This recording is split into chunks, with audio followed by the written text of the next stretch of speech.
नाशिकमधल्या तिडके कॉलनीमध्ये पावसाचं पाणी शिरलेलं आहे। मिलिंद नगर परिसरामध्ये नंदिनी नदीचं पाणी शिरलेलं आहे। 40 ते 50 घरांमध्ये नंदिनी नदीचं पाणी शिरलं आहे। पहाटेपासूनच मिलिंद नगर परिसरातील नागरिक घर सोडून रस्त्यावर सार्वजनिक शौचालयातही पाणी शिरल्यानं परिसरात रोगराई पसरण्याची भीती व्यक्त केली जाते। हे दृश्य आपण पाहतोय, परिसरामध्ये पाणी शिरलेलं आहे। नंदिनी नदीचं पाणी शिरलेलं आहे। मिलिंद नगरचा हा परिसर आहे। तिडके कॉलनीमध्ये सुद्धा पावसाचं पाणी शिरलेलं आहे। अगदी घरात पाणी शिरलेलं आहे, सार्वजनिक शौचालयात पाणी शिरलेलं आहे आणि त्यामुळे रोगराई पसरण्याची भीती व्यक्त केली जाते। नागरिक आपल्या घरातून बाहेर येऊन थांबलेले आहेत। घरात सुद्धा पाणी शिरलेलं आहे। जवळपास कमरे इतक्या पाण्यातून संबंधित व्यक्ती चालताना आपल्याला दिसते आहे। नाशिकच्या तिडके कॉलनी परिसरातील मिलिंद नगर परिसरामध्ये घरांमध्ये पाणी शिरलेलं आहे।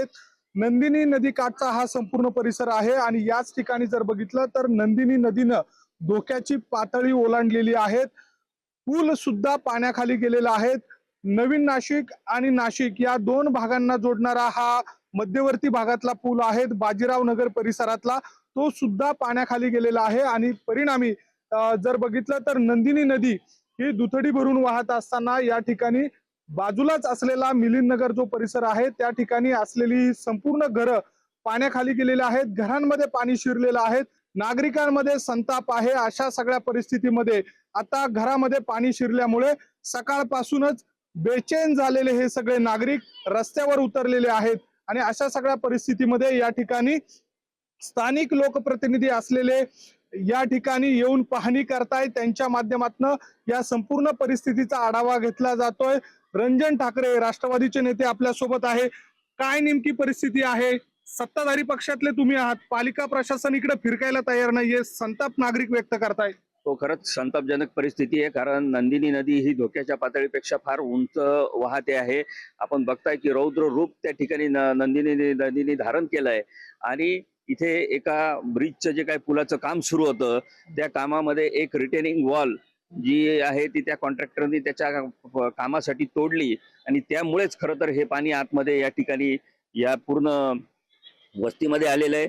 नागरिकांना या ठिकाणचं आम्ही आव्हान केलं, त्या नागरिकांना आम्ही या घरांमधून त्या ठिकाणी बाहेर आणलेलं आहे। तो तोडला कोट ना, त्याच्यामुळेच आमच्या घरांना पाणी शिरलेलं आहे। माझ्या घरी लग्न आहे, लग्न कार्य असताना सगळं भरलेला किराणा वगैरे सगळं हा भिजून वगैरे गेलाय। 3 दिवसावर लग्न आलेलं आहे मुलीचं आणि अशा परिस्थितीत आम्ही लग्न होतं म्हणूनच मी त्यांना 4 वेळा तुमचं इथून दाखव। हे पत्र्याचं घर आहे, हे कपडे वाळतायत। ते किराणा आणलेला 60,000चा किराणा पूर्ण गेला व त्याच्या मुलीचं लग्न होतं 2 दिवसापूर्वी लग्न आहे आता, तर सदैर्य तो आज रडू राहिला। काय करावं हेच समजून राहिलं। काय तुमची मागणी आहे पालिकेकडे? आमची मागणी एवढीच आहे का गरीबाकडे त्यांनी लक्ष द्यावा।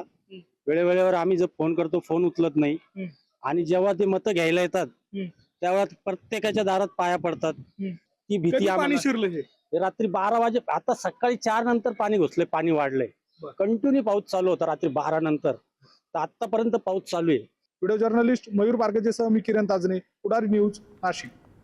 सातपूर शिवाजीनगरच्या विठ्ठल रुक्मिणी कॉलनीमध्ये पाणी भरलेलं आहे। मुसळधार पावसामुळे बिल्डिंगच्या पार्किंगमध्ये पाणी शिरलंय। नाशिकमध्ये काल मध्यरात्रीपासून मुसळधार पाऊस बरसतो।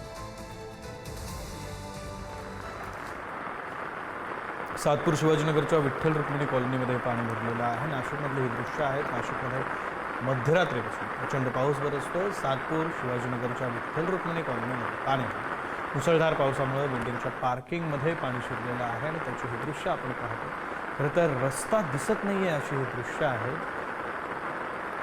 वाहणारं पाणी हे केवळ रस्त्यांवर दिसतं, त्यामुळे रस्त्यांना नदीचं स्वरूप प्राप्त झालेलं आहे।